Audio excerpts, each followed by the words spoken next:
Boring history for sleep. Vertical bar: how medieval peasants survived brutal winters. Tonight, we'll follow 10 souls through 10 winter days each, one shaped not by power or war, but by small acts of endurance. A mother rising before dawn to stretch thin soup for her children. A shepherd listening for wolves in the distance. A young apprentice trying to keep the forge lit with numb fingers. Their stories were never written down, but they were lived with quiet courage, day after bitter day. These aren't tales of triumph. They're moments of breath, of effort, of simply getting through. You don't need to remember names or dates. Just listen. Let the snow fall outside. Let the silence settle in. And let's begin with the first of them now. The wind shifts its course. No longer a background presence, but a creeping force that begins to claim space where it doesn't belong. It seeps through the unseen cracks in the walls of the cottage like a prowler testing the doors, searching for the cozy pockets of warmth and ruthlessly driving them out. It doesn't just arrive, it invades. The chickens sense the change before anyone says it aloud. Their chatter subsides. Even the family dog, once defiant and loud in its protest against the wind, now grows quiet. It listens not out of curiosity, but out of instinct. That's the sign that the season has turned. Winter is near, not heralded by fanfare or a grand snowfall, but by silence and subtle shifts. When the sun does appear, its presence feels insubstantial, like a memory of warmth rather than the thing itself. Its rays no longer comfort but merely illuminate the cold. People begin to move differently, not with haste, but with purpose. They walk faster, not out of urgency, but because lingering in one place too long now brings pain. There's no dramatic arrival. Winter doesn't storm in. It slides into place silently and inevitably, like a long-forgotten obligation coming due, quiet, persistent, and inescapably real. The first response is always psychological: denial. It's easier to pretend that the chill is just a passing front, nothing more than a fleeting discomfort. You wear what you wore last month, layering a barely intact cloak over an autumn tunic, fooling yourself that you're prepared.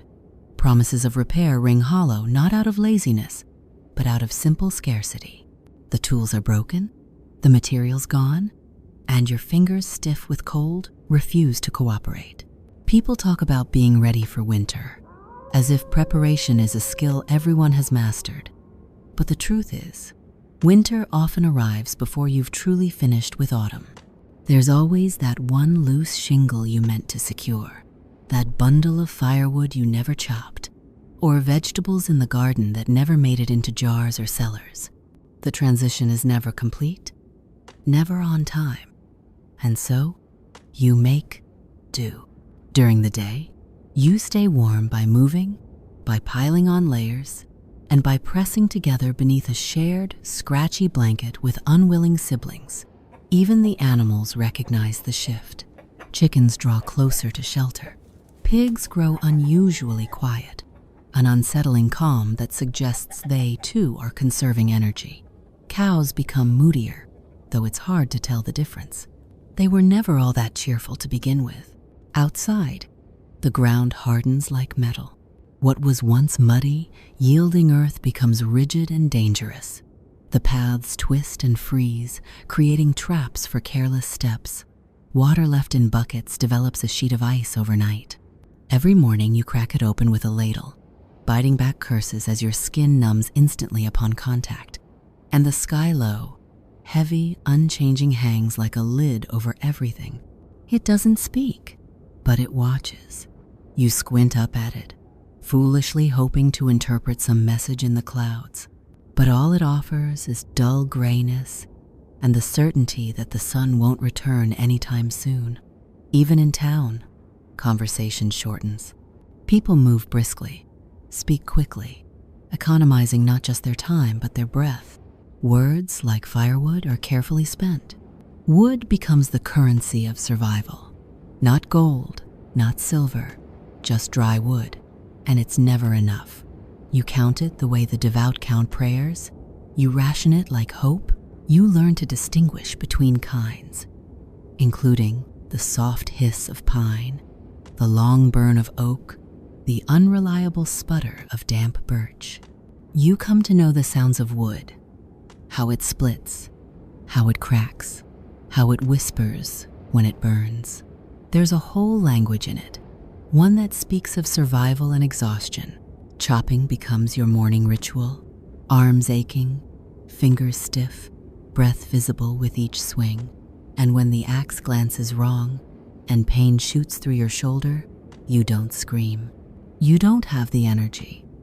You just curse softly and keep going. And then there's the smoke, always the smoke. It fills the house like a second presence. Your clothes reek of it, your hair, your skin. It clings to your lungs in ways you don't notice until you leave the house, if you ever do. It gets in your eyes until you're not sure if you're tearing up from emotion or just poor ventilation. But smoke is better than cold. And so you live with it, breathe with it, sleep with it. Food becomes a memory more than a sensation. You dream of green things, lettuce, apples, onions, so fresh they still crunch. But your reality is root vegetables and porridge, salted meat if you're lucky, and thin soup if you're not. You chew more slowly, trying to convince yourself that fullness is a state of mind. You trade recipes like secrets, including how to stretch a single carrot into 3 meals, how to flavor broth with the memory of meat. Hunger sits with you at every meal.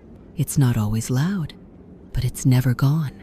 Children take it the hardest, not because they complain the most, but because they don't understand rationing. They ask questions like, will there be more tomorrow? And all you can say is, maybe. You don't lie to them. Not exactly. You just don't give them the whole truth. That truth about how thin the food stores are, about how many more weeks of this are left, is too heavy for small shoulders. Illness creeps in like the cold. Quiet, at first a sniffle, a cough, a shiver that won't go away, but soon someone's lying in bed, and everyone's whispering, and someone else is boiling water over the fire like that will help. You pray for it to be short. You pray it doesn't spread, because winter doesn't forgive weakness, and it doesn't give you time to recover. A fever in December might mean a burial in January. And you hope, above all, that it's not the little ones who catch it. Funerals in winter are cruel. The ground is too hard, the air too sharp, and grief doesn't burn calories. You dig with whatever you have: shovels, axes, your own aching hands if it comes to that. The priest says his words quickly, his breath fogging up like everyone else's. And then it's done. There's no feast after, no gathering, just more silence, more cold, and a smaller circle around the fire. But it's not always grim. Even in winter, people find ways to remember they're human. Someone finds a bit of honey or a piece of dried apple saved for a special day. Someone starts humming a tune, and before long, others join in. Not because it's joyful, but because it's familiar. Familiarity is a kind of warmth. So are old stories, even the ones you've heard a dozen times, especially those, a tale from better days, or even worse ones. Anything to remind you that this has happened before, and that people made it through. Love doesn't stop in winter. It just looks different. Less about grand gestures, more about shared burdens.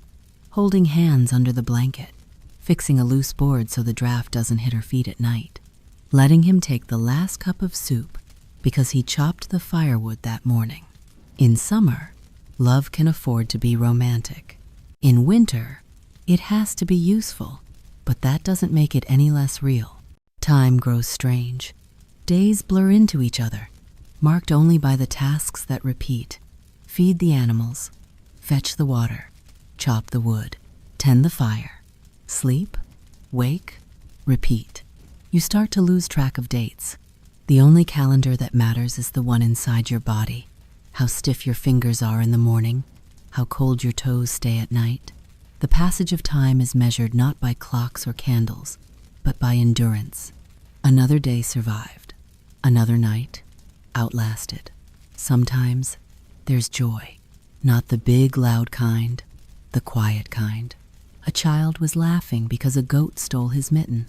The sudden crack of sunlight through gray clouds. The warmth of another body when you wake up in the dark. A letter from a cousin in another village. Or just a morning where the wind doesn't blow quite so hard.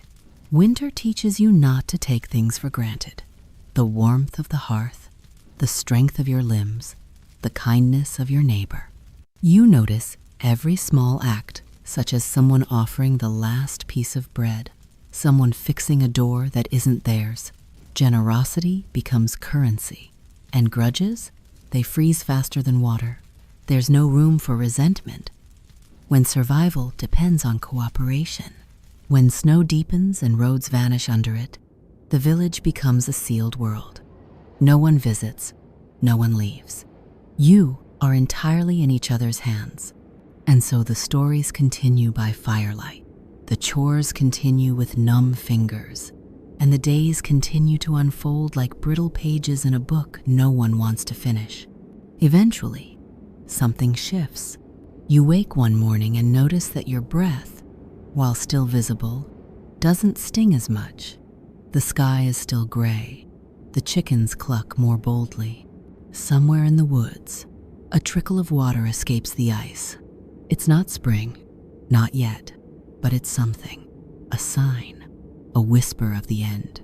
And in that moment, your heart stirs with the dangerous thing winter tries hardest to smother hope. You don't just need a few logs to create ambiance. You need firewood, like your life depends on it. Because in the medieval winter, it truly does. Everything revolves around fire. It cooks your food, dries your clothes, warms your frozen limbs, and provides just enough heat to make your wooden shack barely habitable. Without fire, you're not a peasant enduring the season. You're just a frostbitten corpse waiting to happen, taxed even in death.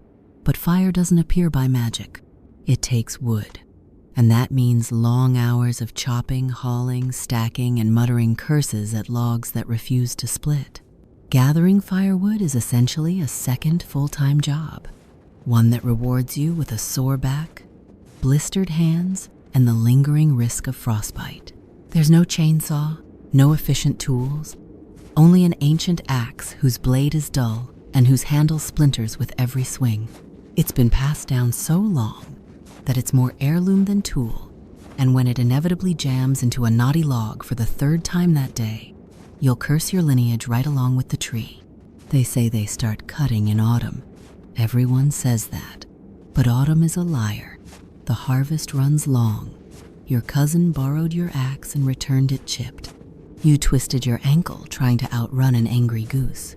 So December rolls in and you're outside, swinging cold iron at reluctant trees that seem personally offended by your existence. Even when one falls, the work's just begun, such as cut, chop, drag, stack. Repeat until your hands forget what warmth felt like. And trees are never helpful. They fall the wrong way. They weigh more than your ox. They hide rot under their bark until it's too late. Then, after all that, the wood's still wet and must be dried for months. Except you need heat now, so you burn it anyway, choking the air with smoke and steam, turning your home into a clammy stew of misery. Breathing becomes optional. The rich don't suffer this way. They send servants out into the woods while they sip wine beside roaring hearths large enough to roast pigs whole. You are that servant, and your hearth is a sorry pile of damp twigs hissing like they regret their choices. Worse yet, much of the woodland is off limits. Forests are owned by lords, and gathering even fallen branches without permission can land you in serious trouble. Fines, whippings, even imprisonment. That's if you're lucky. So you improvise. You burn peat, dried bundles of brush, even animal dung. Peat smolders with a bitter, earthy reek that clings to your clothes and soul. Dung burns better than it has any right to, but you try not to think about where it came from. You gather cow patties with numbed fingers, trying to ignore the fact that you're preparing dinner and fuel from the same yard. It's free at least, but the cost comes later, when your entire house smells like a barn on fire. Firewood stacking, meanwhile, becomes a delicate art form. Stack it too tight, and it rots. Too loose, and it collapses possibly onto your foot. You arrange it just so, pressed against the windward wall, covered with a battered scrap of canvas. You bartered off your cousin for a promise you'll never keep. Then the snow comes, and your perfect stack folds like a drunk on market day. And no matter how much you've gathered, it's never enough. That's winter's golden rule. By February, you're burning fence posts, furniture, old ladders, and anything remotely flammable. Sentimentality dies when the cold creeps in. If it burns, it goes into the fire. You dream about dry sticks. You wake up in the night arguing over who burned the good log too soon. You guard embers like treasure and stash coals like coins. When you do find a dry branch, hidden beneath snow or salvaged from some forgotten corner of the barn, you carry it home like a holy relic. It means a few more hours of bearable air, a few more moments of not freezing to death. Sleeping through the winter is another ordeal. If the fire goes out, the temperature plummets. You sleep under every blanket, hide, and animal pelt you can find, along with your entire extended family. Not for warmth of the heart, but warmth of the body. Personal space is a summer luxury. In many households, livestock are invited in too. Chickens roost in the corners. Pigs lie curled against the wall, warming it with body heat and the occasional grunt. Cows are brought in if there's room, not out of affection, but because they are four-legged furnaces that happen to make milk. Your home becomes a barn with a hearth and a prayer. The noise, the smells, the arguments, it all becomes background to the single goal of not freezing. In bad years like 1,316, you didn't just face scarcity. You faced famine. The rains never stopped. The crops drowned. Grain stores collapsed. Livestock starved. People ate moss. Some cooked shoe leather. Some didn't make it. Entire villages disappeared. Parents chose which child would eat. The monks recorded it all because monks always had ink, parchment, and enough distance to write what the desperate couldn't say. In the end, survival was the only victory. There were no medals for making it to April, no feast, no rest, just the slow realization that you were alive, that you hadn't frozen, that you hadn't starved, that you had enough pottage left to make it another day, and maybe, just maybe, a dry log to throw on the fire. And so it continued. Chop, burn, freeze, eat, starve, survive. No comfort, no glory. Just another year, another splinter, another meal of mystery stew eaten beside the embers of a life spent bargaining with winter. Because in the Middle Ages, you didn't win against winter. In the heart of a medieval winter, a peasant's home was less a sanctuary than a fragile bulwark against the cold's relentless siege. Walls of wattle and daub-woven wooden strips slathered with mud, straw, and whatever scraps lay at hand, like cow dung or stray hair, stood porous and unyielding, whistling with drafts on mild days and howling as if demanding rent when storms raged. Insulation was a fantasy. The outside seeped in, barely softened. Thatched roofs, deceptively quaint piles of dried plants, leaked incessantly, inviting rain, snow, and nesting birds or mice that seemed to claim ownership. A collapsing roof might bury you in straw, perhaps with a chicken perched indignantly atop the wreckage. Dirt floors, muddy, frozen, or dusty, defied any attempt at comfort, turning straw bedding into a moldy, foul paste, reeking of despair within hours. Inside, the home was a cramped, smoky chaos where privacy was as mythical as glass windows reserved for churches and lords.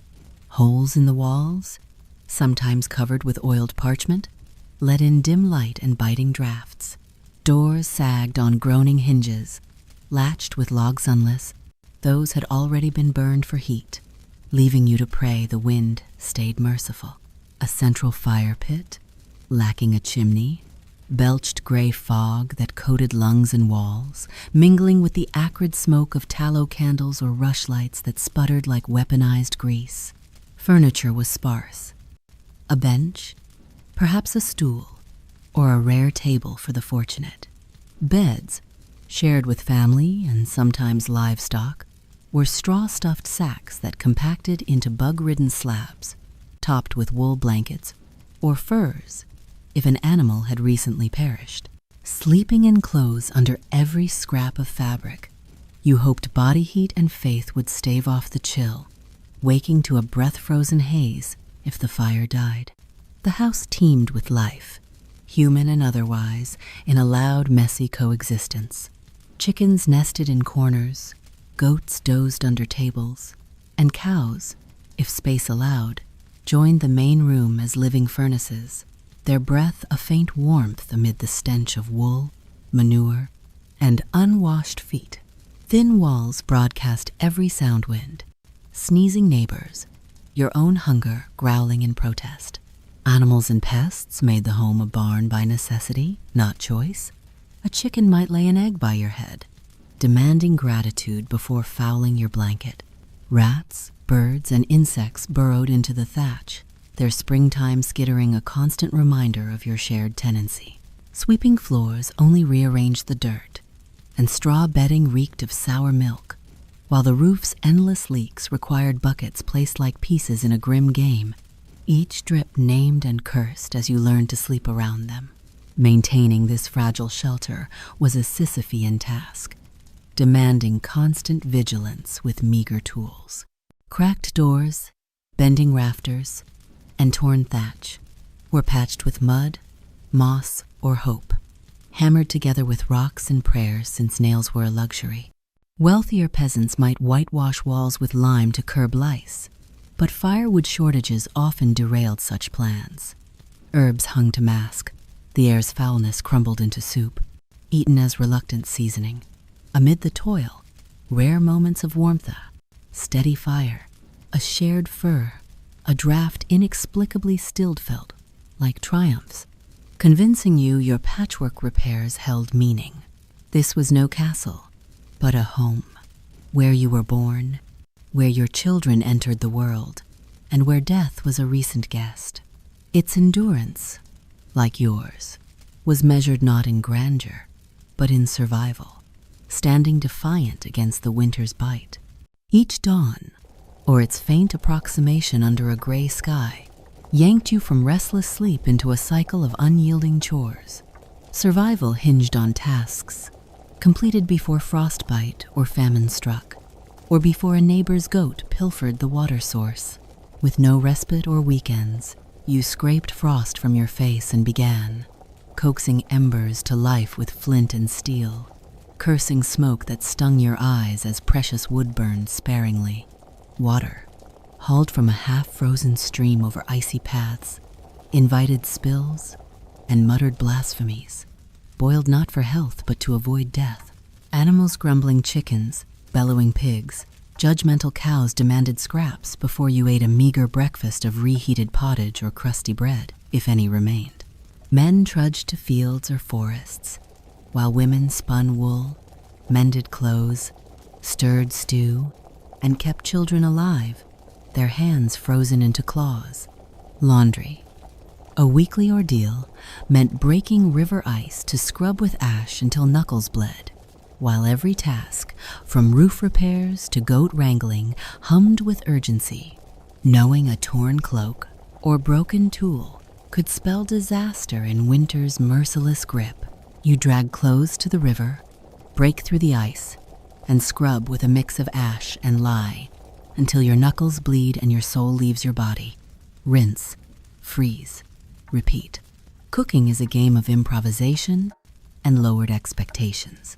You stir the same pot you used yesterday, you skim the surface for mold, and add more water. maybe some herbs, maybe a pebble for texture. You serve it hot and call it soup. Afternoons are for fixing things. Tools, fences, relationships strained by arguments over who ate the last turnip. You sharpen blades with a whetstone that's older than your grandfather, who incidentally died falling off the same ladder you now use to patch the ceiling. Children help, in theory. Mostly they get underfoot, but even toddlers are handed tasks. Holding yarn, scaring crows, carrying small bundles of kindling. They work because they have to. Playtime is what happens when they finish early, and no one ever finishes early.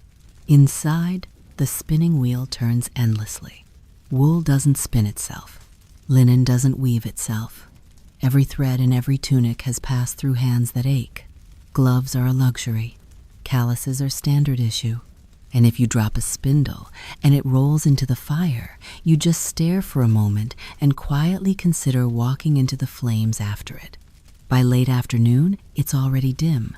The sun barely tries in winter. Shadows stretch long. You rush to finish the day's tasks before the light fails. You patch walls with mud, rehang door hinges, fix a leaking roof with nothing but straw, a rock, and wildly misplaced optimism. Then you prep for the evening. Stir the stew, stoke the fire, scrape the frost off the inside of your water bucket. You change into warmer clothes, which are the exact same clothes, but with one more layer of sadness. Dinner arrives, such as a bit of stew, some bread, a communal mug of weak ale, or water that's been boiled 3 times just to make it less deadly.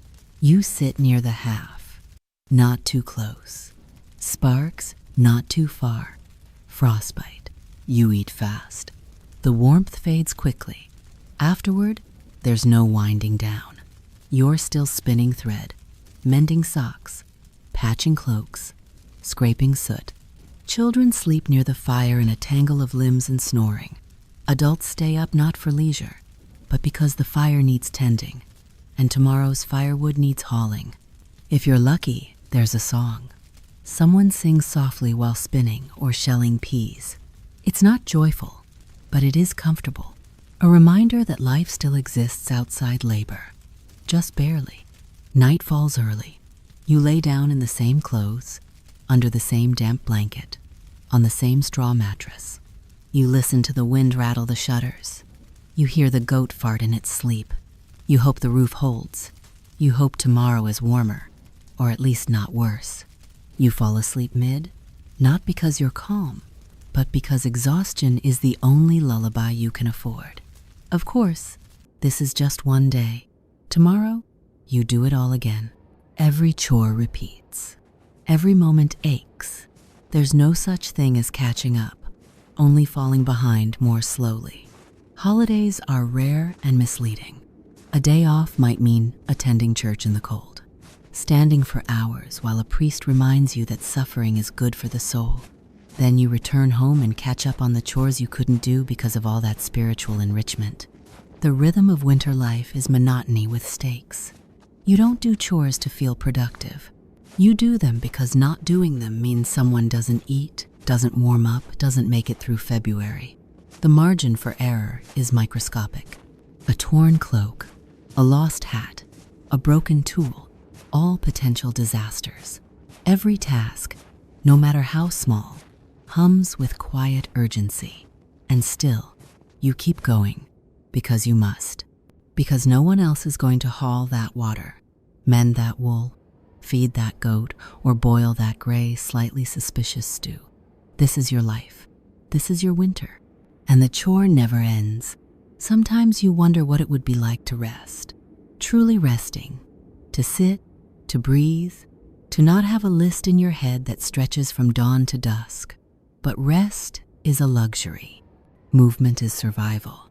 So you shift the logs, fold the wool, quiet the baby, nod to your spouse across the hearth. Another day done. Another set just like it to come. The work doesn't stop, but neither do you. Even in sleep, your body aches with memory. The blisters, the burns, the bruises, they don't heal. They just become part of you, like the smoke in your clothes, like the frost on the windowsill, like the life you never chose but live anyway. You don't choose to get sick in the Middle Ages. You just wake up one morning and realize your nose won't stop running. Your throat feels like you gargled pine cones and someone seems to be inflating your joints from the inside. Congratulations. You're now fighting off something that doesn't have a name, a cure, or even a polite bedside manner. You're not sure if it's a cold, the flu, or medieval tuberculosis, but it's yours now. Getting sick in the winter is almost a rite of passage. The hut is damp, the air is cold, the fire went out during the night, and you've been breathing in smoke, goat dander, and spores from the wall moss since October. No one knows what germs are yet, but your body does, and it's currently throwing a tantrum about it. Everyone coughs, everyone sneezes, no one covers their mouth because nobody has tissues, and personal hygiene is just a rumor. The children are all sick. The old people are sick. The livestock might be sick. You're holding on barely by drinking boiled nettle tea and hoping the smell alone doesn't finish you off. The remedies. Oh, you're going to love them. There's bleeding, of course. That's the go-to for everything from headaches to heartbreak. Someone shows up with a dull knife or a friendly neighborhood leech and decides the solution to your fever is less blood. Does it work? Absolutely not. Does it make you lightheaded enough to forget your symptoms for a while? Yes, actually. Then there's the herbal tea. Mixtures of whatever dried weeds the village healer found before the snow came.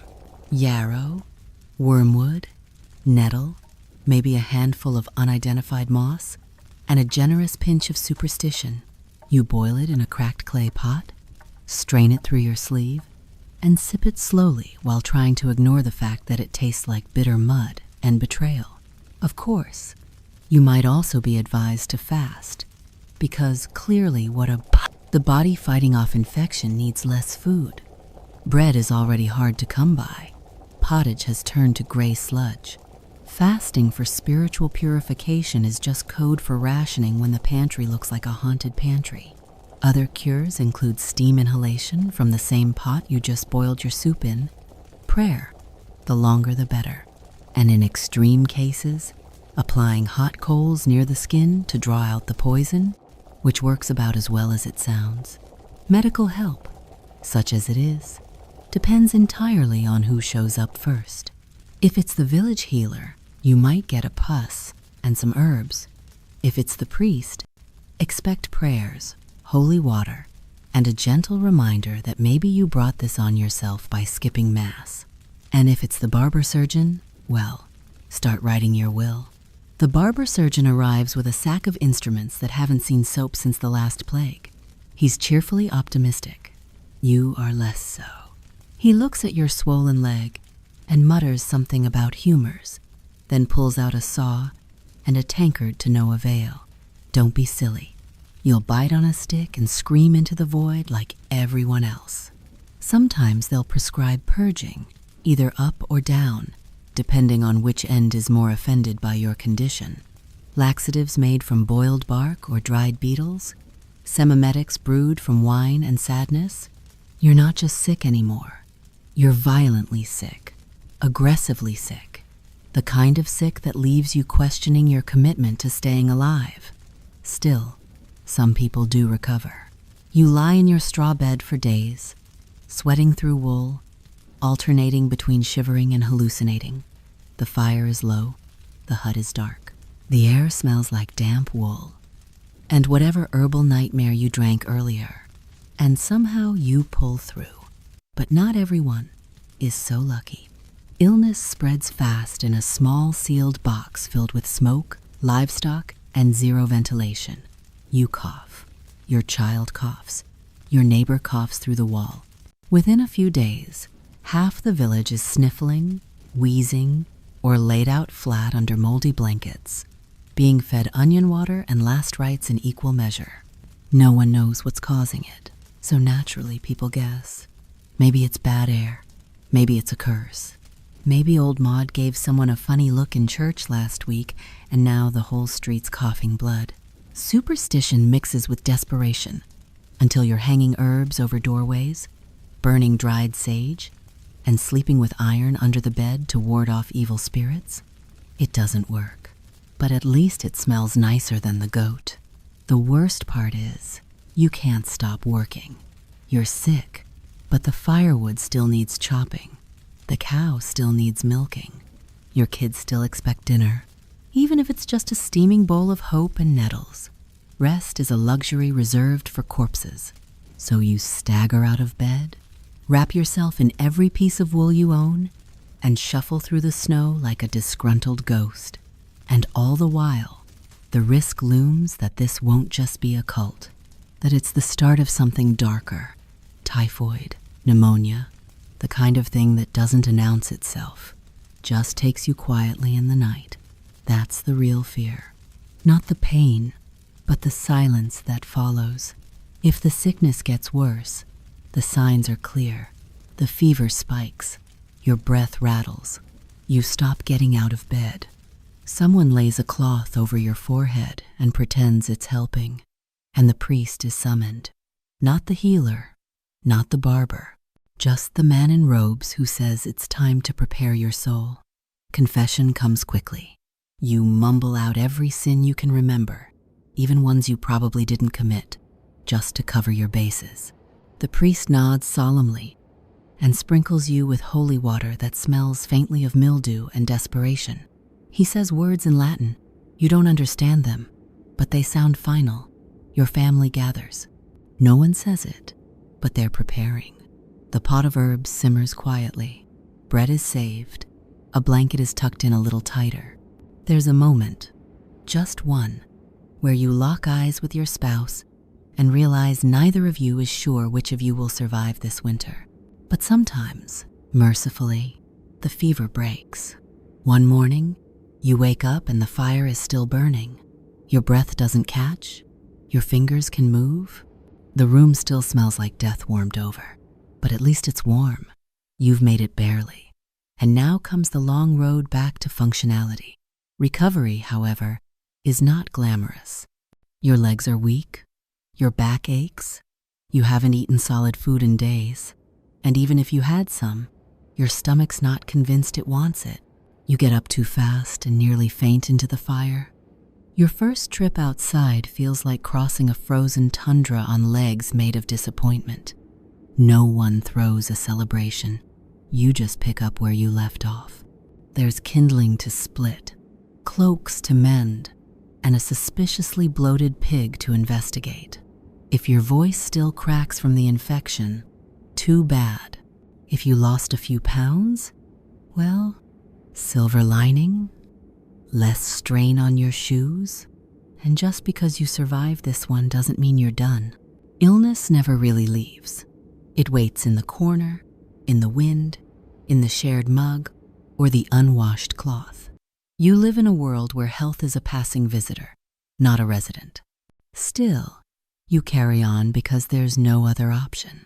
You cough less. You breathe a little easier. You no longer see strange shapes in the corner of the room. The color returns to your face, along with the weight of everything that still needs doing. Because in the Middle Ages, illness came free. But survival, that's extra. You don't brag about surviving. You don't even talk about it. You just wake up the next day, pull on your patch tunic, and start hauling water again. Because in this world, staying alive is the only proof you ever get that you were strong enough. And even that, in a winter like this, feels like a small kind of miracle. Truly, authority in medieval Europe wasn't a suggestion. It was a fact of life, like mud, cold, and that one neighbor who always smells like pickled turnips. And in the dead of winter, when hunger thinned, patience, and tempers ran short, obedience wasn't just expected, it was enforced. You don't talk back. You don't complain. You don't ask why, unless you enjoy the taste of public punishment and splinters. From the lord of the manor to the local priest, everyone above you in the hierarchy expects immediate compliance, and they've got a belt, a staff, or a scripture ready to remind you. Start with the Manalord. He owns the land. Technically, you don't even rent it. You just live there like a tolerated parasite. You farm his fields, pay your dues, and bow when he rides past, even if your back's already broken. If he says jump, you ask how high, then jump anyway, just in case he meant it metaphorically. Refuse. That's cute. Let's see how funny that is when he finds you, takes your grain, or throws you in the stocks during a snowstorm. The stocks, by the way, are winter's least cozy seating arrangement. Wooden planks clamp your arms and neck while your neighbors get to walk by and admire your poor life choices. It's cold. It's humiliating. And if someone's feeling festive, they might throw something. Turnips if they're nice, rocks if they're not. You don't protest. That might get you a second round. But lords weren't your only problem. The church was just as powerful and arguably more terrifying. God might forgive, but the local priest, not so much. He watches everything. Who misses Mass, who works on holy days, who might be secretly coveting someone else's goat. And he keeps a record not just for spiritual purposes, but for leverage. One misplaced comment and suddenly you're accused of blasphemy or witchcraft or worse, forgetting to tithe. Speaking of tithes, they're not optional. You give 1/10 of everything you produce, even if that means you don't have enough left for yourself. Grain, eggs, chickens, your dignity. The church takes its share. And if you fall short, you don't get a reminder notice. You get a sermon delivered in front of everyone, complete with meaningful stares and eternal consequences. The preacher's power isn't in muscle, it's in memory. He remembers who skipped prayers, who whispered during Mass, who dared to question why Lent means eating boiled weeds for 6 weeks. And in the winter, when everyone's cranky and coughing, it doesn't take much to land yourself in the pulpit's line of fire. Then there's the law, or whatever passes for it. The constable is often just a farmer with a stick and a vague sense of authority. Laws are less about justice and more about keeping people in line. Steal bread, lose a hand. Say something cheeky to a noble, lose a tongue. Gossip too loudly, get fitted for a scold bridle. A lovely little iron mask with a mouthpiece designed to make you think twice before speaking a third time. Even private matters come with public consequences. If your child misbehaves, you're blamed. If your spouse curses, you both suffer. Discipline is a community affair. The whipping post doesn't care whose idea it was, just that someone gets hit. And don't get too clever. Intelligence in this world is suspicious. Reading is for priests. Curiosity is for troublemakers. If you ask too many questions, someone might accuse you of sorcery, which comes with a complimentary drowning or bonfire. If you're a woman, the rules are even stricter. You obey your father, then your husband, then your son, in that order. You speak softly, work constantly, and never give anyone a reason to point at you and whisper, because once that word is in the air, it doesn't matter what you've done. Healing someone who knows how herbs work while talking back with extra kindling. And let's not forget your fellow villagers. They're not just bystanders. They're part of the system. That neighbor who smiled at you during the market might report you for working on a saint's feast day. That cousin who borrows your firewood might also casually mention you, muttered something unholy in your sleep. Surveillance isn't digital. It's human and deeply nosy. It's a culture of control. Everyone watches everyone else, and nobody is safe. The cold only sharpens the paranoia. Long nights breed longer grudges. One small slight, a stolen tool, a bad trade, a missing hen, can escalate into accusations, punishment, and public shame. And there's no appeal process. The closest thing to justice is hoping your Lord is in a good mood and your priest didn't stub his toe on the altar steps that morning. Even jokes are dangerous. Say the wrong thing, in the wrong tone, near the wrong person, and suddenly your sense of humor is considered evidence of sedition. Laughter is fine if it's at the Lord's joke, at the priest's sermon, or at someone currently in the stocks. Anything else is suspicious. Winter makes everything worse. People are hungrier, colder, and meaner. Punishments hit harder when your skin's already chapped and your spirit's already cracked.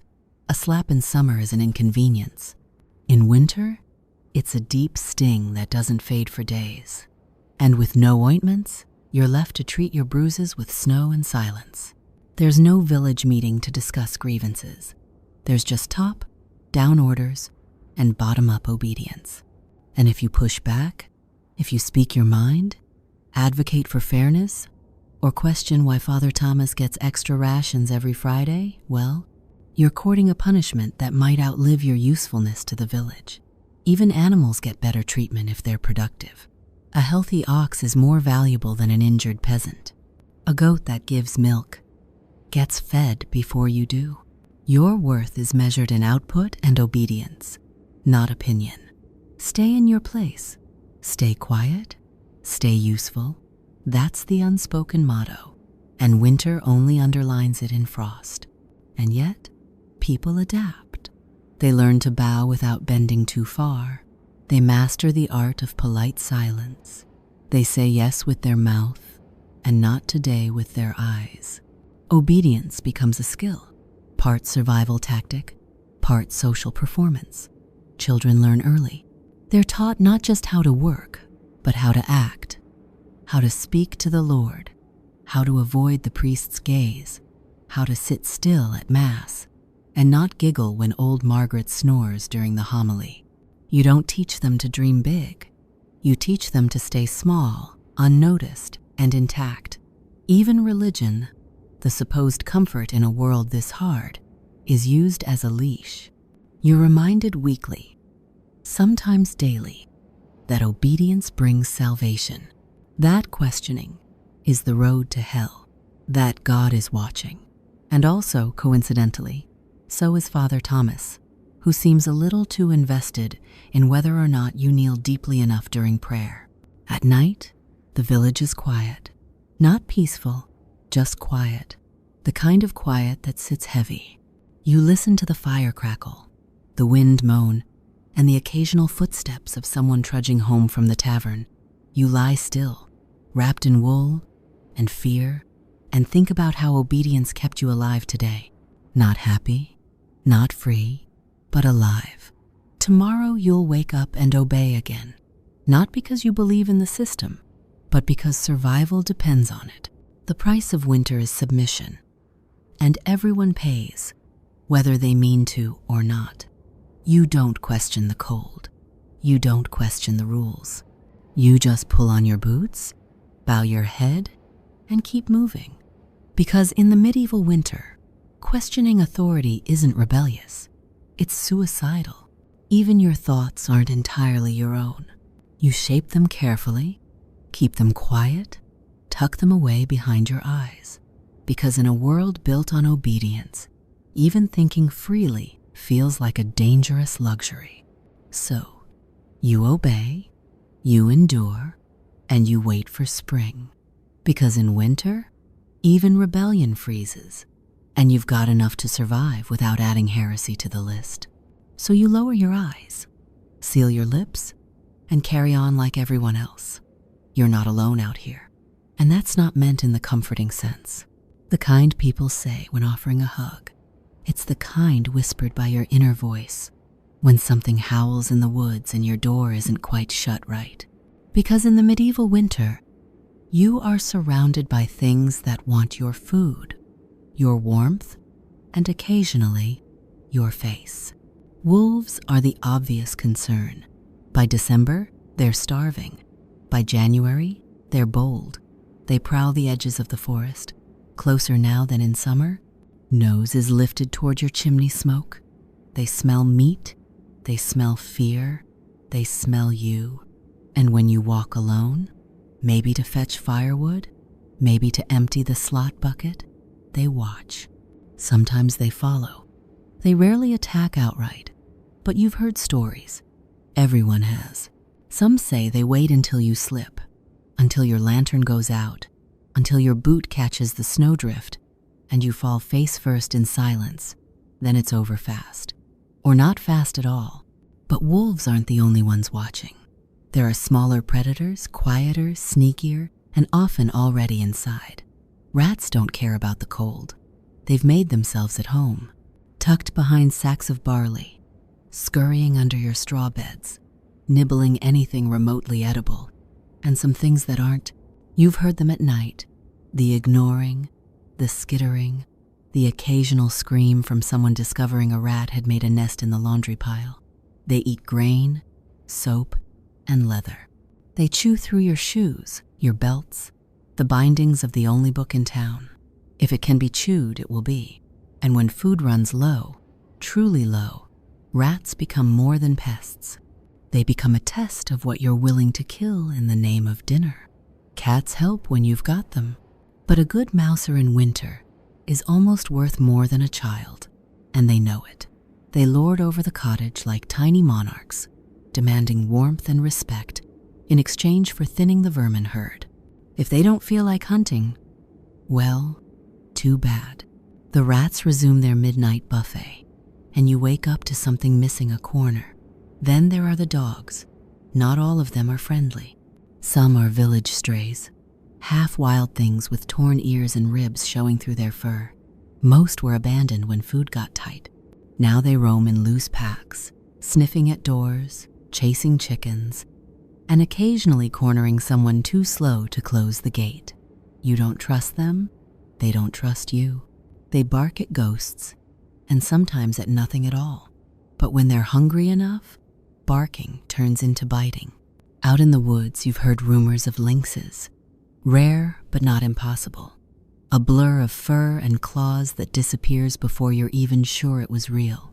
Mostly they avoid people. Mostly. But if one showed up in the village, no one would be surprised. Just unlucky. Bulls are worse, big, mean, and stupid. They don't hunt you, they charge you, especially if they're cornered or desperate. You've heard of men losing legs to a wild boar tusk or lives. In the leanest months, some still try to hunt them for meat. Sometimes they come back with dinner.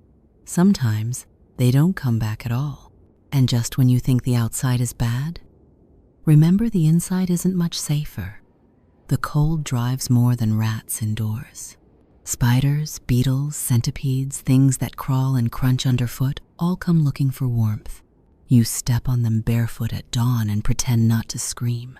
You sweep them into the hearth and watch them sizzle, then go back to stirring your soup like nothing happened. If you're storing food for winter, dried meat, apples, cheese, or salted fish, you guard it like treasure. Not because you're greedy, because you're in competition with everything else that breathes. The mice are relentless. The mold creeps faster than your fingers can scrape, and the family dog, if you have one, has taken to staring at the larder door like it's made of dreams.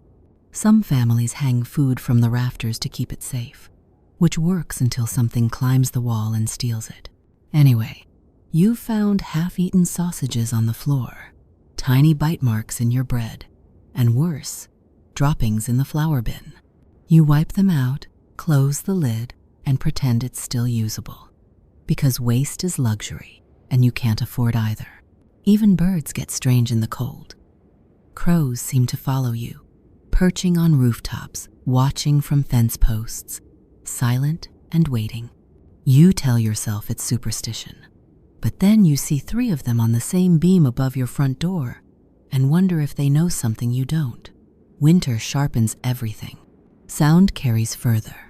Footsteps in snow echo louder.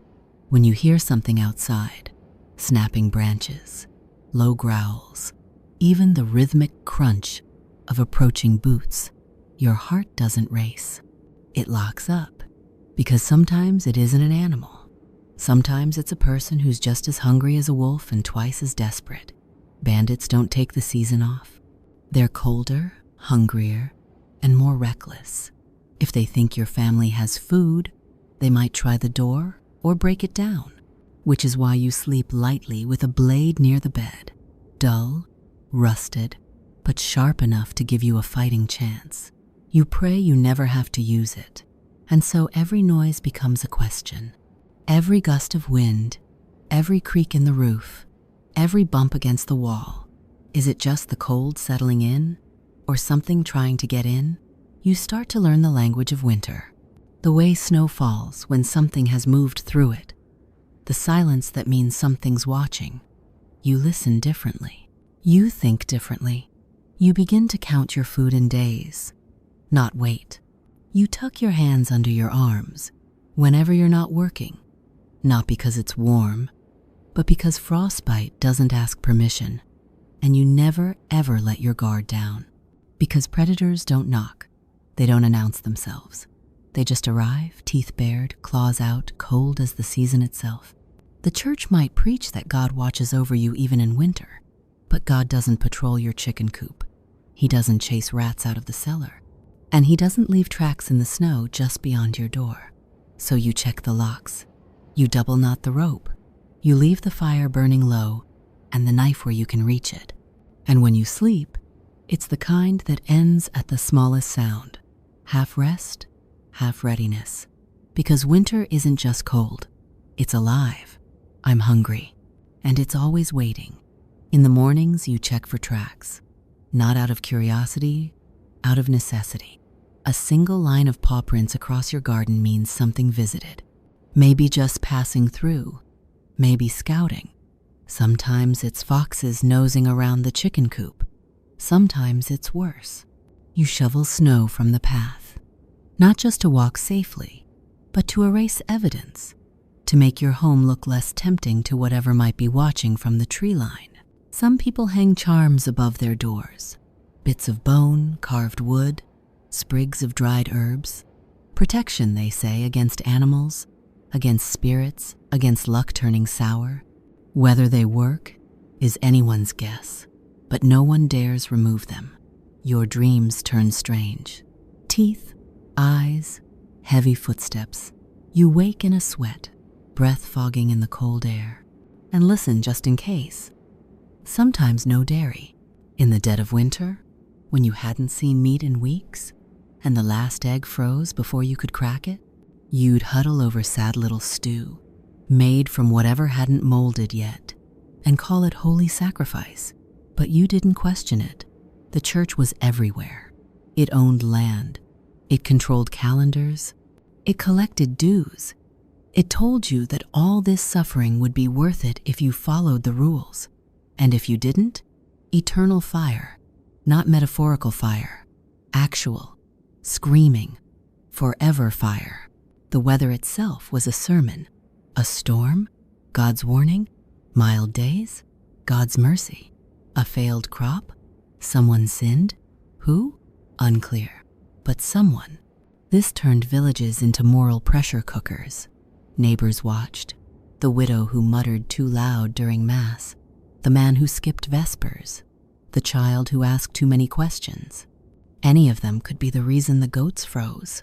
Spiritual punishment blurred quickly into social punishment. Gossip spread like frost. She doesn't kneel properly. I saw him work on the Sabbath. Next thing you knew, you were the center of a prayer circle or an accusation. And while you were freezing your extremities off trying to be a good person, the priest lived a little warmer, not rich, but better off than you. Wine, a private chamber, maybe a feather pillow, and he reminded you often that your suffering was part of God's plan. Convenient for him, less so for you. But you listened because what else was there? Hope dim, distant was the one thing the church was good at selling. In a world where your child could die from a cough and your neighbor could vanish beneath a collapsing roof, heaven offered cruel comfort. If this life was nothing but mud, hunger, and cold, surely the next would be better. Golden streets, warm light, no frostbite, no rats. You held on to that vision, not because it made sense, but because it had to. Otherwise, you were just surviving for the sake of suffering. You carved little crosses into the beams above your bed, whispered rosaries in the dark, tied charms to your belts, saints for safety, saints for sleep, saints for not dying before morning. Every tiny ritual was a rebellion against despair. You couldn't fix the cold. You couldn't fix the hunger. But maybe you could stay in God's good graces long enough to see spring, even if your knees bled, even if your prayers echoed into silence, even if you weren't sure anyone was listening. And when someone did die, and they often did, it was the church that guided the body to rest, or tried to. The ground was frozen. Graves had to be hacked open with picks or left shallow and marked for later. Sometimes the body couldn't be moved. The funeral happened in a barn or in the house. The family huddled beside the wrapped form, praying wolves wouldn't find it before morning. The church had answers. Death was a test, a passage. The cold couldn't follow you into heaven. The pain would end if you obeyed, if you believed. So you kept going. Even when you knelt in a church so cold your breath fogged the hymnals. Even when you confessed sins just to feel something. Even when you prayed to a saint whose name you barely remembered. Because faith in the medieval winter wasn't just about salvation, it was about survival. And when the cold howled loudest, it wasn't the fire or the food that kept people going. It was the quiet hope that someone, somewhere, was listening. There's a lie people like to believe about winter, that it ends in March, that spring arrives on time. Flowers are blooming, birds returning, the sun stretching golden fingers across thawing fields. But in the Middle Ages, winter didn't care about calendars. It came when it wanted, left when it felt like it. Sometimes, it didn't leave at all. March could be as cruel as January. Snow still fell. Ice still clung to rooftops like it paid rent. The wind kept howling. The sun stayed pale and unhelpful. Mud replaced snow, but life didn't get easier. Your boots just got heavier. Spring was a rumor. Hope, a dangerous luxury. By the time the snow melted, the damage had been done. The ground thawed, but the people didn't. What winter didn't freeze, it starved. What it didn't starve, it broke bones, tools, spirits. Some families came through thinner, some didn't come through at all. You'd walk into town in April and find doors still shut, chimneys cold, no smoke, no footprints, just silence. That particular kind of stillness that means someone didn't make it. Maybe it was the old man with the lingering cough. Maybe the mother who gave her food to her children until there wasn't enough left for herself. Maybe the child who faded in February. Funerals were quiet, if they happened at all. Graveyards filled faster than anyone expected. The ground is too hard to dig.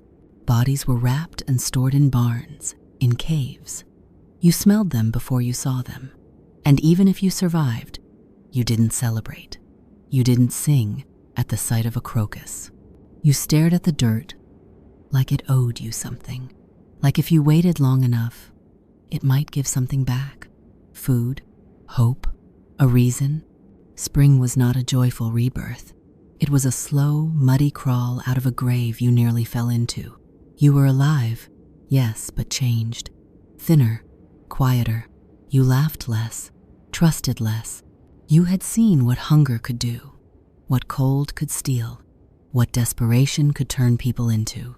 You didn't talk about it, not directly, but you saw it in each other, in the way people flinched at loud noises, hoarded crumbs, counted firewood like coins. You could tell who had buried someone, who still saw them in dreams. And the hunger didn't end just because winter did. Stores were empty, livestock thin. Nothing had grown yet. It would be weeks, months before the fields fed you again. You boiled the same roots, ate the same rock-hard bread, hoping for rain, fears of frost, and the work began again. Winter didn't just starve you. It broke everything. Your tools, your roof, your body. Spring meant fixing all fences, sheds, plows, hearts. You planted with fingers still cracked from frost. You hoed soil while coughing up January, pretending you weren't still hungry, still grieving, still dreaming about the snow. The records we have speak more in silence than in numbers. Parish logs list the buried, but not the why. Chroniclers write of harsh seasons, unusual mortalities. They don't say a village of 60 might be 40 by spring, that 10-year-olds look 20, that woman miscarried from the cold alone. What we know is this medieval winter wasn't something you got through. It was something you survived in the strictest sense. No one talked about trauma. The word didn't exist, but the symptoms did. In every hollow stare, every man who woke up shouting, every child who flinched at the wind, you were expected to move on, to rebuild, to be grateful. Some didn't. Some stopped speaking. Some drank more. Some prayed more. Some just faded. They worked fields without talking, ate without tasting, looked through their families like strangers. These were the survivors too. The church gave language divine testing, purification through suffering. But even that rang hollow when your baby didn't wake up, when your mother was buried with the thaw. God's will only went so far before it sounded like a shrug. But you kept going, because you had to. You fed the chickens. You mended the door.